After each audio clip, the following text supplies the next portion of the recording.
Hi everyone, I just wanted to come on and post a bit of a video with a review of some of the Mrs. Wordsmith products that I have been talking about in my previous videos.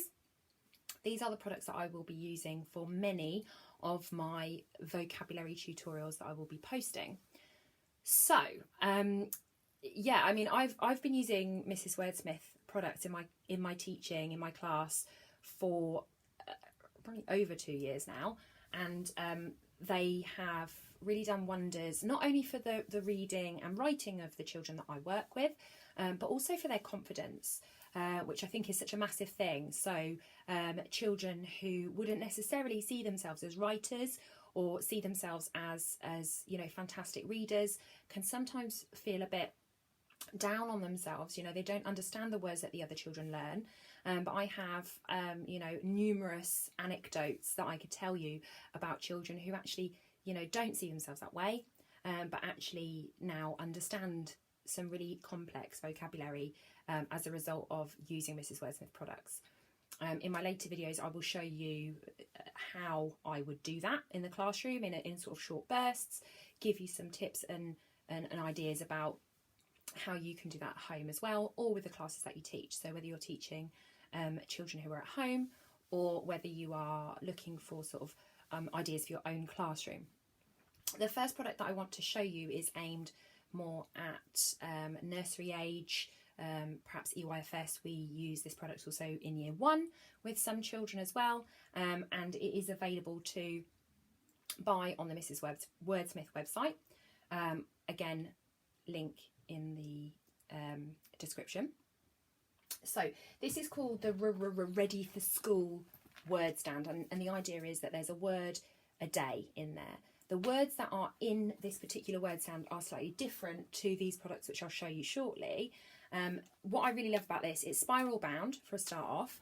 So you open it up and there's a little sort of toggle here that you attach through the hole like so, and then it stands up. And you can just display your words like that. So you can put that on the side at school, on your desk, so it's available for everyone to see. If you're using this product at home, you can put it wherever you like. And there are instructions in here. At the start, they do have a phonics guide, which is really, really handy if you are not a teacher, if you're not a Key Stage 1 teacher or an early years teacher, if you're not aware of phonics. It's a systematic way of teaching children how letters map onto sounds. So making that link between the sounds that they are learning in school. There are a number of different ways out there of teaching phonics, and that is entirely dependent on the particular school that your child attends or the school that you work in. Everyone uses slightly different systems, but knowing that this particular letter makes this particular sound is really, really key. And of course, there are sometimes different combinations of letters that make different sounds. So it's not always a, you know, a one-on-one letter to sound mapping system. Not in English anyway. So that phonics guide there is really, really key, and it breaks it down for people who aren't particularly familiar. There are characters, so if you look on the back of each page there, all the characters in the Mrs. Wordsmith products are designed by a team of animators, and they are specifically used. Oh, we've got a cat here. He's just come to say hello. Hi, cat. He just wants to sit on the chair in the background. Are you going to say hello? No. This is Jeffrey. Jeffrey really likes Mrs. Wordsmith. Off you go.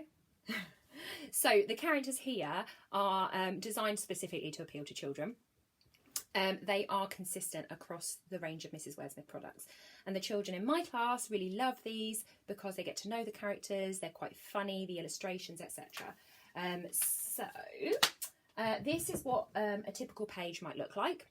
There are all sorts of different words in here, and it is entirely up to you how you use them. So you might put this in your kitchen or in your snack area if you work in a school, and break the word down to the children. Eat. The image there, obviously quite funny. Why not act it out? Put a saucepan on your head while you eat. There is a child-friendly definition, which you may, in the younger age range, want to read to the child, talk about with the child, sorry. And again, using that word repeatedly, repeated exposures help with that mental Velcro that I was talking about in my last video. So this is a really fantastic product. Again, age range wise, this is sort of focused slightly on the younger age range. Now, this particular product is a really firm favourite in my classroom. You can see that this particular edition has been very well loved. This is the Storytellers Dictionary, and there is a slightly condensed version of this book now available. There is a paperback spiral bound version as well, which is great. It is slightly cheaper as well, which is fantastic. Now, how this works is that you can see down the side of the book there are colour-coded sections. Now, there is an alphabetised index in the back of the book, so if that is the way you like to work, you can look into the index at the back, alphabetised. I find the word tempestuous, for example, and it tells me it's on page 284, and it's colour-coded green. I don't know if you can see here, it's a kind of a teal colour. That is because all the weather words are colour-coded that particular colour. So if I go to the teal section, page 284, we have got stormy words. So these are words that children might use to describe a storm, and you can see the image there of tempestuous, and it gives a really child-friendly definition. Stormy, wild or violent, like when the wind and the sea are out of control. And it also gives you a selection of word pairs. So the technical term there would be collocations. Word pairs or collocations are words that you might often find alongside the word in question. So here we've got, you might have tempestuous weather, you might have a tempestuous sea, or a slightly different one, you might have a tempestuous relationship. So yeah, the colour coding is key. And the colour coding is consistent across the range of products, which makes it really easy for children. If they know, for example, that orange are your character words, they can go to the relevant section in the dictionary, the orange section, and find the word that they're looking for to describe whatever character it is that they are trying to describe. Another product that I will be using definitely in my video tutorials are these particular cards. Now, you can create your own version of these at home. There are also a number of other card type products available on the Mrs. Wordsmith website. And these are the same words that are in the Storytellers Dictionary. These are tier 2 words. So tier 2, you're thinking, what is a tier 2 word? Well, there are the vocabulary words are organised into different tiers. This, if you're looking for an explanation of where this comes from, you can find one in Alex Quigley's book, Closing the Vocabulary Gap, which is available on his website, The Confident Teacher. So if you just Google The Confident Teacher, you can find his work there. The tier 2 word is slightly different. So the tier 1 words are the words that are commonly used, everyday conversation. Children tend to pick them up quite quickly because of that repeated exposure. So for example, chair, dog, cat, house, etc. Then you've got the tier 3 words at the top, which are sort of fewer and further between. For example, photosynthesis would be a tier 3 word. It's very specific. It's only used in a specific scientific context. And the words within the Mrs. Wordsmith Storytellers Dictionary are in the middle. So they are tier 2 words. So for example, the word tempestuous, it is a piece of high-level vocabulary that many children might not know, but it isn't so specific that you can only use it in a particular context, which is, really, really great. Now, that is the dictionary. Children in my class might have that with them if they are writing a story or planning a story, or quite often I might give them an image and an image of a particular setting, and they would then have a look in the dictionary and jot around the image the words that they might use to describe it. And the cards again can be used in that way. I will show you that in my later videos. This particular product is one that I make use of every single day, and this is something that I will be using in my later videos when I post video lessons. This is the sort of Key Stage 2 version of this product here.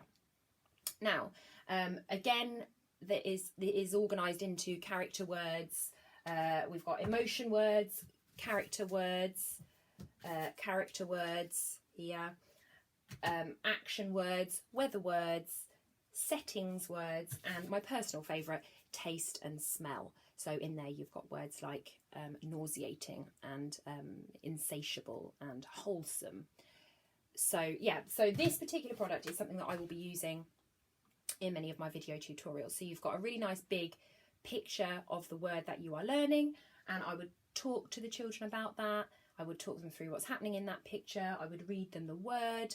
Oh, look, it's a hopeful word. This is an emotion word, and an emotion, I might talk about what an emotion is if the child doesn't know.